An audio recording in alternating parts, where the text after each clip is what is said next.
لیکن آدھی مسافت بھی ابھی طے نہیں ہوئی تھی جب میں بالکل تھک چکی تھی۔ میری آنکھیں جلنے لگیں۔ میں ایک چٹان پہ بیٹھ گئی۔ میں نے کہا میں اس سے زیادہ نہیں چل سکتی۔ وہ کہنے لگا دیکھیں پلیز آپ کو میرا ساتھ دینا پڑے گا، ہم آدھی مسافت پہ آ چکے ہیں، مجھے یقین ہے اس سے زیادہ اوپر جانے پہ ہمیں سڑک نظر آ جائے گی، پھر کوئی نہ کوئی ہماری مدد بھی کر دے گا۔ میں نے کہا میں نہیں چل سکتی، مجھ سے نہیں چلا جا رہا۔ اس نے جب میرا ہاتھ پکڑا تو کہنے لگا آپ کو تو بہت تیز بخار ہے۔ میں نے کہا ہاں، مجھے بہت تھکن ہو رہی ہے، میرا پورا وجود درد سے ٹوٹ رہا ہے، میں نہیں چڑھ سکتی۔ وہ میرے برابر میں کچھ فاصلے پہ چٹان پہ بیٹھ گیا۔ کہنے لگا پھر رات یہاں گزارنی پڑے گی، اچھی طرح سے سوچ لو۔ میں نے کہا آپ کو کیا لگ رہا ہے میں جھوٹ بول رہی ہوں آپ سے؟ وہ کہنے لگا آپ جھوٹ نہیں بول رہی، لیکن میں آپ کو اکیلا چھوڑ کے نہیں جا سکتا۔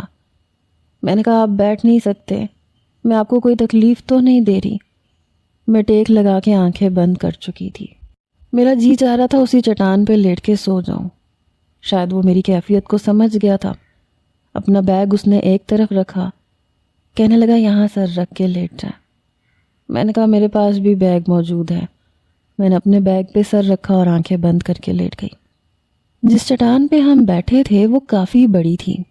میں کچھ ہی دیر میں گہری نیند سو چکی تھی جب مجھے لگا کہ کوئی میرے پیر پہ حرکت کر رہا ہے، کسی کے ہاتھ کی پشت میرے پیر سے اوپر کی جانب گردش کر رہی ہے۔ میری تو جیسے جان نکلی۔ میں فوراً سے اٹھ کے بیٹھ گئی۔ صرف چاند کی روشنی تھی۔ میں نے دیکھا وہ شخص میرے برابر میں سو رہا تھا، اپنا بیگ بیچ میں رکھے تاکہ ہمارے بیچ میں فاصلہ برقرار رہ سکے۔ لیکن اگر وہ میرے برابر میں لیٹا تھا تو میرے پاؤں پہ کیا چیز تھی؟ جیسے ہی میں نے اپنے پاؤں کی جانب دیکھا تو میری جان نکلی، کیونکہ ایک موٹا سانپ جو میرے پاؤں پہ رینگ رہا تھا، پاؤں سے اوپر کی جانب آ رہا تھا۔ میری تو چیخ بھی حلق میں دم توڑ چکی تھی۔ میں نے تکی کا ہاتھ پکڑا اور زور سے دبا دیا۔ وہ ہڑبڑا کے اٹھا۔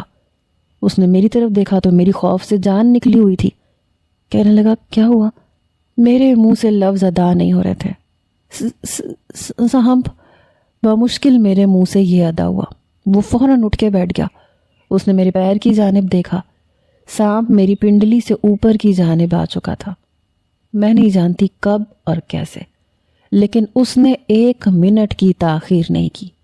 فوراً اس نے سانپ کے سر سے اسے پکڑا اور بڑی دور پھینکا۔ میں اس قدر خوفزدہ تھی